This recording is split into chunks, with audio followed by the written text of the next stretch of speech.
believe that leadership isn't a position or a role, it's an action and a choice. I believe that leadership can be learned. I believe that great leaders emerge from adversity. I believe that Happy Valley is full of great leaders. These are their stories. Welcome to the Penn State Leaders Podcast. Today I've got Dr. Kevin Black, the Dean of the College of Medicine. So welcome, Kevin, to the Penn State Leaders Podcast. Thank you, Dave.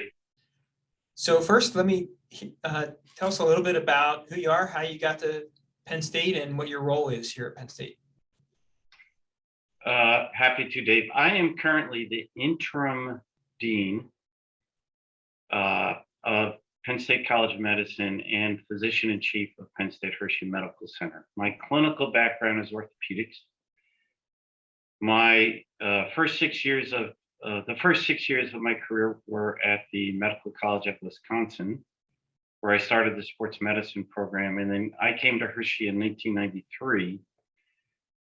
I became interim chair of the Department of Orthopedics and Rehabilitation in 2001, and then became chair of that department in 2002. And then July 1, 2019, became interim dean of the College of Medicine. Okay. That's a long time as a department head. That's Is that normal or is that unique? I think it is somewhat unique. It is in part related to the fact that I became an orthopedic department chair at a relatively young age. And we were very, very fortunate to have the department grow significantly over the years. And in reality, I had not anticipated moving into the dean's office. I thought that the remainder of my career would really finish out as leading the orthopedic department. But sometimes doors open and you make a decision as whether you're going to walk in that door. Yeah, absolutely. So as you think back on your leadership journey, you've been in a significant leadership role for a long time at Penn State. What person or people have influenced you the most in that journey?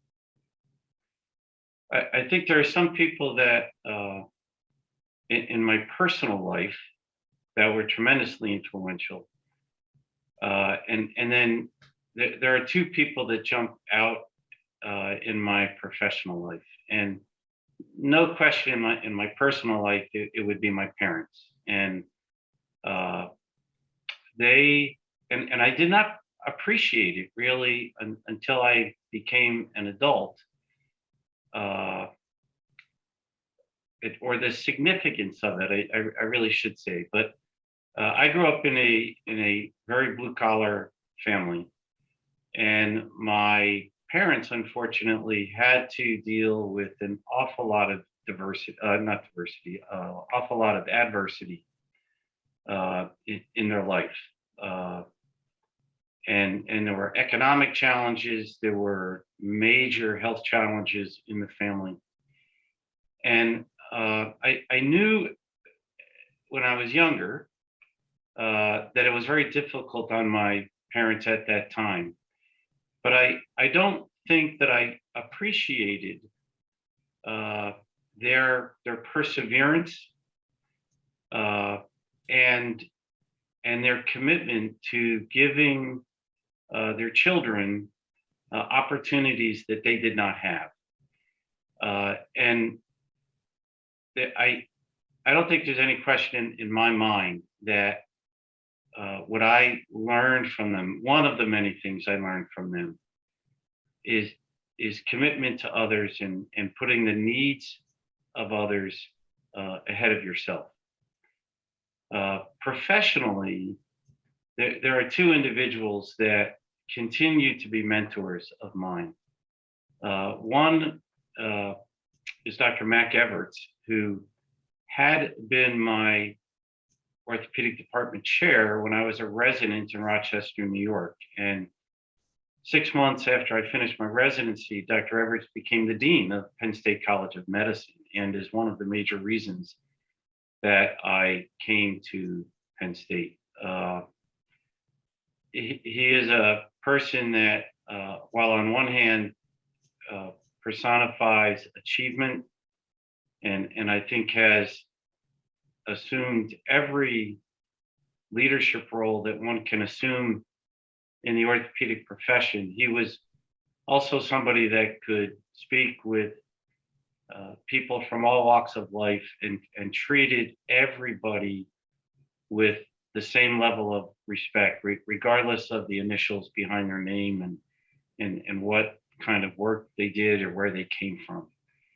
The other would be my fellowship director, Dr. John Bergfeld, who, when I did my sports medicine fellowship, orthopedic sports medicine was a new field in North America, and Dr. Bergfeld was one of the leaders in the world in advancing orthopedic sports medicine. I remember many things that he said to me about the need to be honest with everybody, the need to pay attention to detail, the need to prepare.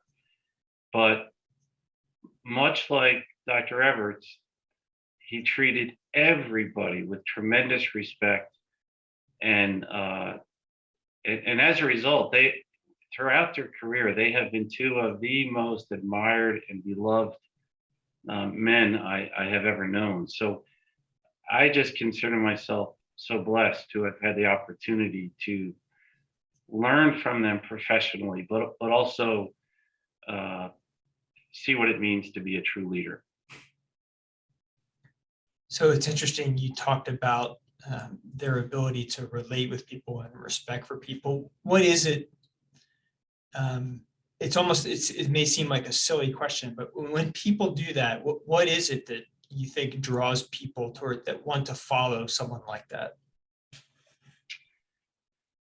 I think for me personally, it just resonated with my background, and those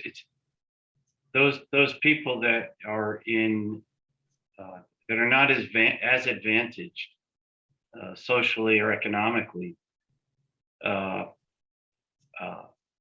deserve the same kind of respect as any other human being.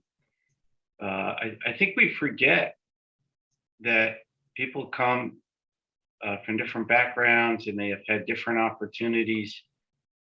And when I saw how they were treated by the dean of the medical school, or by the chair of the department, or by the team physician for all of the sports teams in Cleveland at that time, you could just see how much it meant to them that they were valued by somebody in such a high profile position. So I think you do it because it's the right thing to do, but I think it's also really important to recognize how you can impact somebody's day, regardless of what they do for a living, by showing them how much you appreciate and value them. Yeah, I think that's absolutely correct. I love how you then tied that into your background too, what it meant for you. And I think there's an element of humility in there, right? Here is someone in a very formal leadership position, a lot of responsibility, highly educated, would be considered an elite of our society, but yet treats everyone the same, regardless of position. Right. Yeah, that's great. So you've hit a little bit on this, talking about your childhood, maybe some of your parents' adversity. Can you talk a little bit about maybe your own adversity that you've been through in your life and how that's influenced how you lead? Well, I think, sure, I'd be happy to. I think whatever happens to us in our childhood, to some degree, frames us or prepares us for what comes later in life.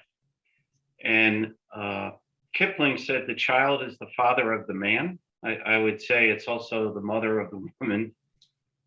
but I think those experiences that we have in early in life, where you learn to become more independent, and you see how people might struggle and overcome those struggles, I think are really, really important. And I think those experiences, for me, through high school, and I would say into college, when I saw my parents go through so much within my family, yet overcome it, I think somehow became etched in my mind, as it is important for us when we are dealing with challenges, to never quit. I would say that for me personally, there were a few situations that jump out. One was when I became chair of the orthopedic department, which happened on very short notice. And at that time, I was still pretty early in my career. I had been in practice for 14 years at that time, and really did not have plans to become a chair. I was not someone that had aspirations to be a chair, and obviously that changed. But there are some people that from the time their career starts have a vision of a ladder that they want to climb. And that was not how I approached it. I wanted to take care of my family. I wanted to be a good doctor. I wanted to be a good educator. And I wanted to advance the field of orthopedics via scholarship. And my thought was, what happens beyond that happens. So when I became interim chair of orthopedics, it was really on 30 days notice, when the chair at that time, who was and is a very good friend of mine, announced on 30 days notice that he was leaving. But there was a lot of unrest within the department at that time, and there was a lot of unrest within the medical center at that time. And really my greatest challenge at that point was holding the department together, both to care for patients that we were caring for, but also to provide the educational experiences we needed to provide for our residents and for our medical students. So that was a phenomenal growth experience for me. And then, probably the last great challenge, or I would say most significant challenge, was related to the transition to the interim dean role, which once again was on relatively short notice. But it was not just a transition into a new role, it was a transition into a new role when the responsibilities of the dean became separate from the responsibilities of the CEO of the clinical enterprise. And there was significant concern within the organization related to that. And not long after moving into that role, COVID hit. And so I was about perhaps 9 months into it. And, the need to work not only with people on the campus of the College of Medicine and the medical center, but colleagues across the university to provide a safe educational environment and a safe work environment for our students, our faculty, and our staff was a tremendous challenge. And obviously at this point, we are still working through that. As you moved into these leadership roles, you said you didn't have plans to be a department chair. were you thinking about leadership ahead of that, or was that the first time that you really felt like you were recognized as a leader and now we're stepping into that role? Did it feel like something new, or was that like something that was a natural progression for you personally, even though you weren't planning for that role? Yeah, I suspect, Dave, that there was an element of this that was in my DNA. So that when I completed my fellowship, uh, I I knew that I wanted to take a leadership role in sports medicine, and I wanted to develop my own sports medicine program. So I don't know that I thought to myself at that time that I want to be a leader, but I very much remember thinking that I wanted to build a program. So I think there was an element of it that was in my DNA. I don't know exactly when this started to happen in my career, but I think it was probably shortly before I became a chair that I became, I had the opportunity to participate in some leadership programs via the American Orthopedic Association, which is the leadership society of orthopedics. It's the oldest orthopedic society in the world, founded in 1887.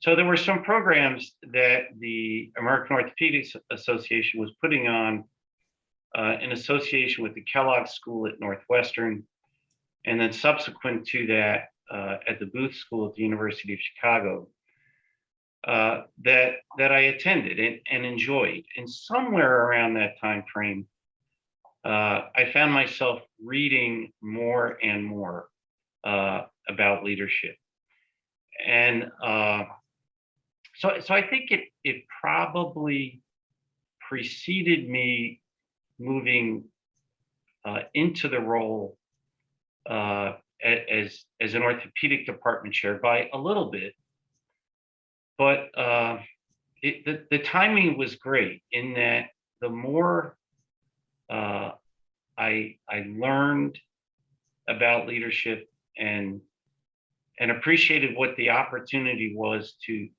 learn more and to help myself become a better leader, the more interested I became in it. And I very much believe that while there is some genetic makeup to leaders, and the experiences you have in life can help prepare you to be a leader in some way, that leadership skills can always be learned. And it is, I don't think it's much different than skills as an athlete. I think people have certain genetic advantages, but you don't truly excel or achieve your potential without working hard at it, your ultimate potential.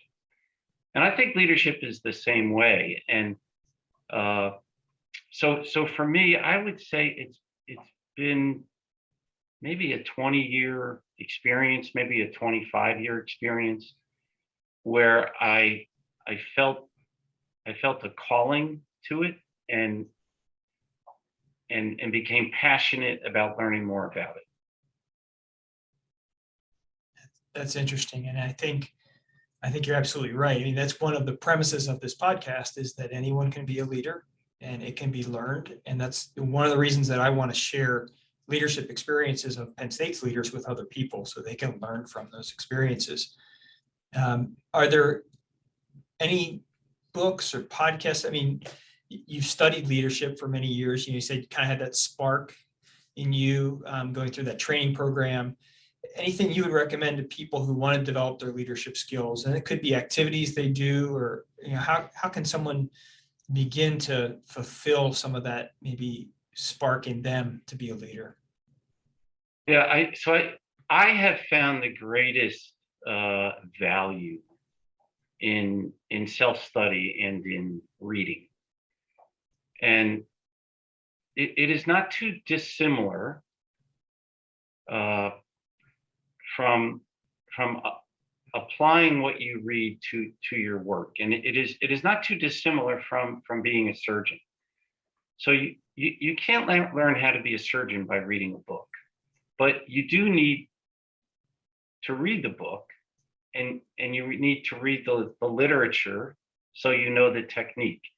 But you also need to apply it. You need to have those real life experiences. Otherwise, you're reading but you're not applying it in the context of your life. So for me, I was incredibly fortunate uh, to have opportunities to read and reflect and think about how I could apply what I was reading uh, to my responsibilities and to my leadership roles. Uh, so there are all kinds of books that I have read, and some of them uh, are more inspirational uh, than anything else. So uh, Nancy Cohn's book on Forged in Crisis, where she speaks about Ernest Shackleton and Abraham Lincoln, Frederick Douglass, Rachel Carson, Dietrich Bonhoeffer, all remarkable stories about individuals that stepped up at a time that was really, really critical. Another book that I find really inspirational is Doris Kern Goodwin's book on leadership in turbulent times, where she tells the story of Abraham Lincoln, Teddy Roosevelt, FDR, Lyndon Johnson. But what I really enjoyed about that book is that you developed insights into the challenges that those individuals face early in their professional careers, and how they dealt with misfortune, how they had to deal with their own confusion and apprehensions at a time that they were very, very vulnerable. And I think everybody who has taken on significant leadership responsibilities, and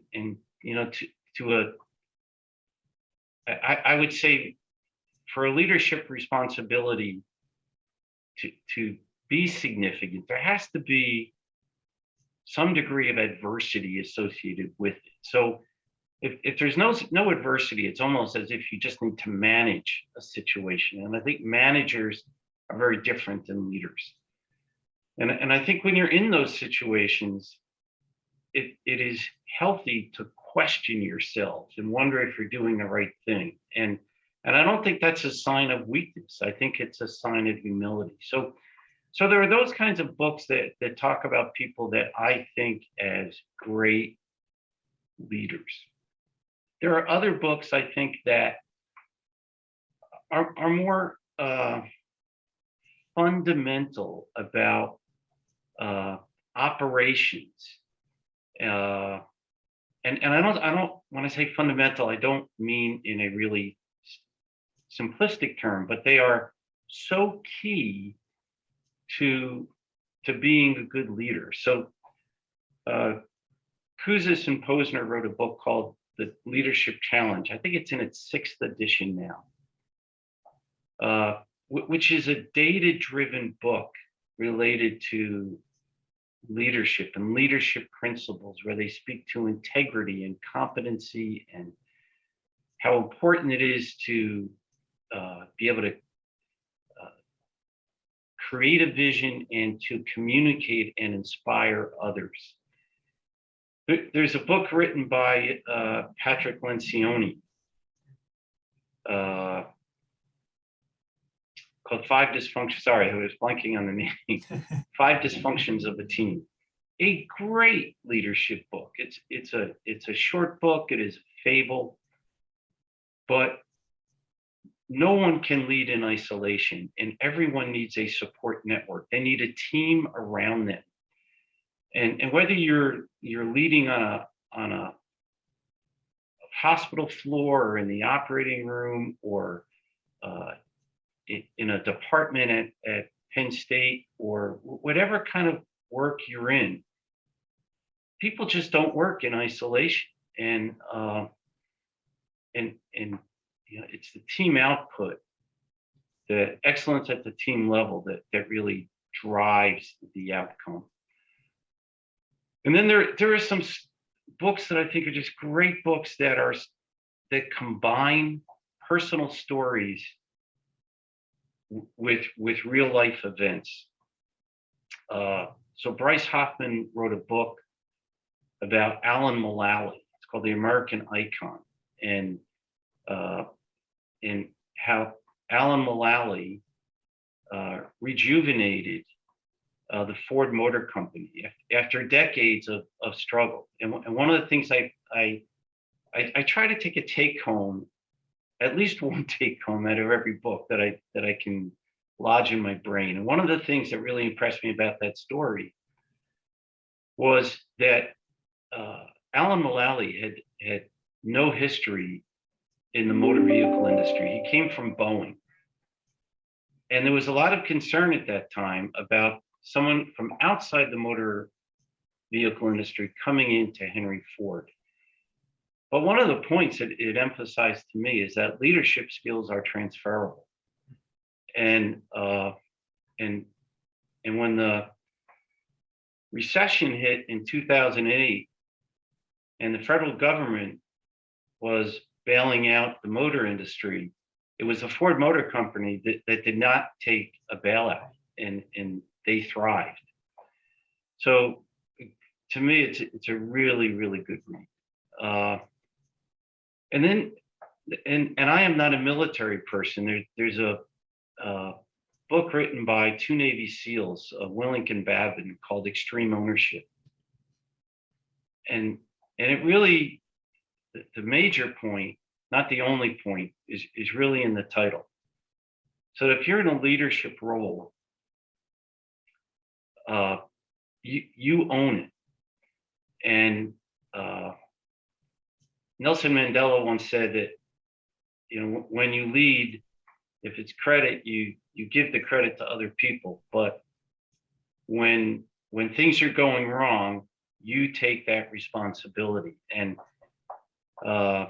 It's a really, really good book to read that goes beyond ownership, but it speaks to setting a bar of excellence and holding people accountable, and how you deal with complex situations where you need rapid decisions, but you really don't need. Maybe you don't have all the information you need, and how do you make decisions in those kind of situations?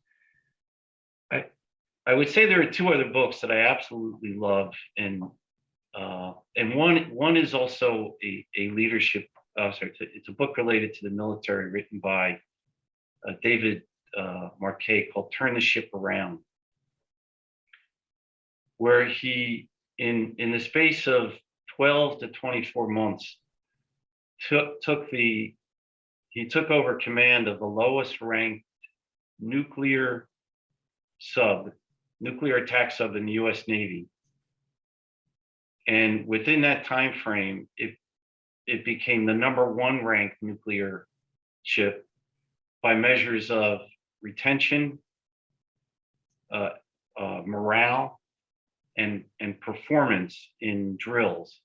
And the principle was, he got away from a leader-follower mentality and shifted it to what you spoke about before, a leader-leader mentality, and emphasized that while you need to have competent people, that's a given, But if you establish the goals and you have the necessary guardrails, give those people the control as opposed to micromanaging every single thing they do. And then my last book that I would mention is written by someone named Sam Walker, who I believe was an editor for the Wall Street Journal, is an editor for the Wall Street Journal, but the name of the book is The Captain Class. And it's a great book that started out as his effort to identify the greatest sports teams of all time. But then when he did this, he asked himself the question, so what was it that made them the greatest sports teams of all time? And then what he identified was that it wasn't the payroll, it wasn't the general manager, it wasn't the coach, it wasn't the size of the market it was playing in. And these were international sports teams. But it was the captain and the attributes of the captain. And the attributes of the captain that were consistent throughout the time that these franchises were the greatest sports franchises of all time were things like humility and how they communicated and how they could, they had strong convictions. They were willing to stand by their decisions. They were very, very solid emotionally. But they had this ability to take the individual talents, motivate those that were around them to a level of achievement and a level of excellence that they could not have achieved in isolation. So, they are books that they're really, really good reads. They all bring different perspectives to leadership. Certainly many, many others. That's a great list. I recognized about half of them. So you've given me some things to go read. I think what was interesting is, some of those books were about the art of leadership, and stories about how it's been applied, and then some about the science of leadership too, Right. And you really need to, I think it's helpful to understand both. I'm sure there's plenty of people who haven't had the science part who have been good leaders. I think when you can kind of marry both of those, understand the concepts, then how they're applied by different people, I think that makes for a richer kind of development of your individual leadership style. Absolutely, and I think that, a common theme in all those books is the passion of the leader, and the willingness to serve others and their commitment. It's so they all look at it in different ways, but the list can go on and on about so many good leadership books out there. Yeah. And it's interesting because, this is my, I think, 8th episode that I've recorded, and it's interesting to see some of the themes as different people from different walks of life, different ages. The last one I just did was John Hara from the basketball team. And some of the same themes emerge about leadership and service, parents as influences, major influences. And, as I talked with John about that, I said, I think part of that is back to the idea of service, right? One of the things we see in great parents is their willingness to sacrifice themselves for what's good in their children, right? And that role model of service then flows into someone who's willing to serve others, which, is a key component, as you mentioned, of leadership. Yeah, absolutely. So we'll just kind of wrap up this segment. Do you have any web or social media presence if someone wants to get to know who you are a little more than what they've heard in this half hour? Yeah, I really don't, Dave. It's funny. So when my kids were younger and Facebook was new and they were getting into Facebook, this was, high school age type thing. I got an account. I got an account at that time, more so to understand it and to monitor it, and then I was pretty comfortable with the content and what they were doing. And And it's funny, I was just talking to somebody about this the other day, that I am very much personally, when they do these personality inventories and they say, you go into a room at a party, are you somebody that hangs out with your small group of friends, or are you the social butterfly and you're going around talking to anybody? And professionally, there are times where I have to turn on that latter switch, but I am very much somebody that and most comfortable with the people that I know best. And so long story short, no, I don't have any social media accounts, but if somebody wants to reach me via my work email address, good with me. Great. Well, Kevin, thank you so much for your time, and thank you for your leadership and service to Penn State. Hey, Dave, thank you for doing this. I think it is so important. And I'm really looking forward to hearing what other people say and what their perspectives are. So please let me know when it comes all together. Absolutely. Thank you for listening to the Happy Valley Leaders Podcast. If you enjoyed this episode, subscribe on Apple Podcasts, Google Podcasts, or Spotify. Give us a review and share us with others. You can follow us on Twitter at HV Leader Podcast and on YouTube at Happy Valley Leaders Podcast. Remember, leadership is an action and a choice, so go be a leader.